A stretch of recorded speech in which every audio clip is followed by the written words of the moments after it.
बड़ी खबर है। 6 राज्यों में एसआईआर की समय सीमा बढ़ाई गई है। एसआईआर के लिए अब 14 दिन की समय सीमा बढ़ाई गई है। 14 दिन के लिए एसआईआर की समय सीमा बढ़ाई गई है और ये निर्णय चुनाव आयोग ने लिया है। अब से 14 दिन के लिए एसआईआर की सीमा बढ़ा दी गई है, अवधि बढ़ाई गई है। ये 6 राज्यों में इस तारीख को आगे किया गया है।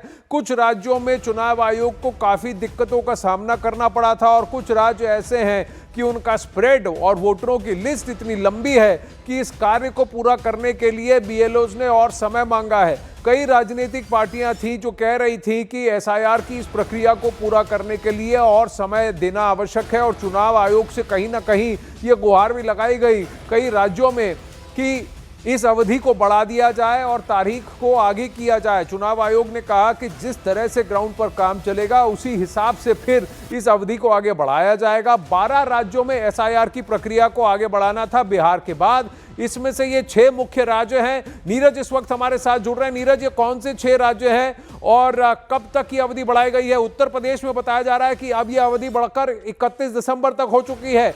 एमपी, गुजरात और बंगाल में भी तारीख को आगे बढ़ाया गया है। आनंद, देखिए, यूपी में 15 दिनों के लिए बढ़ाई गई है क्योंकि 26 तारीख तक यूपी में बढ़ा दी गई है। जो इन्यूमरेशन फॉर्म भरने की अवधि थी उसे 15 दिनों के लिए बढ़ा दिया गया है। तमिलनाडु, गुजरात, मध्य प्रदेश, छत्तीसगढ़ और अंडमान निकोबार में एसआईआर की अवधि बढ़ाई गई है। आपने पूछा कि इन राज्यों में कितने दिनों के लिए बढ़ाई गई है।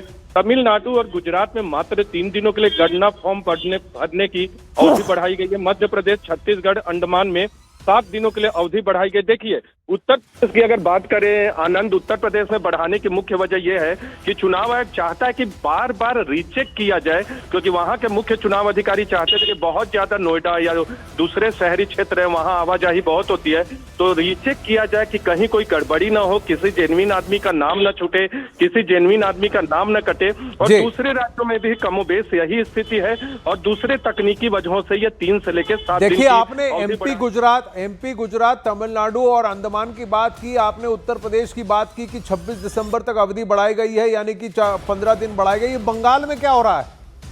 देखिए, बंगाल में सारी चीजें जो हमें जानकारी मिली, आपका एक जायज सवाल है क्योंकि बंगाल को लेकर एसआईआर बहुत सुर्खियों में रहा है और वहां अगले साल विधानसभा चुनाव भी होने। बंगाल में जो चुनाव आयोग ने पहले से ही बहुत ज्यादा व्यवस्था कर रखी थी, कई ऑब्जर्वर पहले से नियुक्त किए थे क्योंकि वहां से बहुत सारी शिकायतें आई थी, इसलिए वहां का काम वहां के मुख्य चुनाव अधिकारी के मुताबिक वक्त पे चल रहा है, इसलिए वहां इन्यूमरेशन फॉर्म बढ़ने की अवधि नहीं बढ़ाई गई है। लेकिन एक वहां कल ही एक बड़ा फैसला किया था आनंद, आपको बता दें, हाई राइज बिल्डिंग्स हैं जहां स्लम्स हैं और कुछ इलाके हैं, वहां के लिए जो रैशनलाइजेशन ऑफ पोलिंग बूथ करना था उसके लिए चुनाव आयोग ने, कह सकते हैं, राज्य के जिला निर्वाचन अधिकारियों पे बहुत फटकार की तरह एक पत्र लिखा वहां के मुख्य चुनाव अधिकारी को कि आप जो है ये जो काम है रैशनलाइजेशन का उसको वक्त पे कीजिए और ड्राफ्ट मतदाता सूची पब्लिश होने के बाद इसी महीने के अंत तक उसकी सूची मांगी है चुनाव आयोग ने। तो कहीं ना कहीं जिला तो बंगाल में कई सारी बातें हैं जो फटकार लगी है। ब्रेक का वक्त है लेकिन एक जल्दी से पूछना चाहता हूं, उत्तर प्रदेश में बताया जा रहा है करीब 2 करोड़ फॉर्म वापस हुए हैं, तो क्या इस पर भी कार्रवाई हो रही? देखिए, जमा नहीं हुए 2 करोड़ फॉर्म।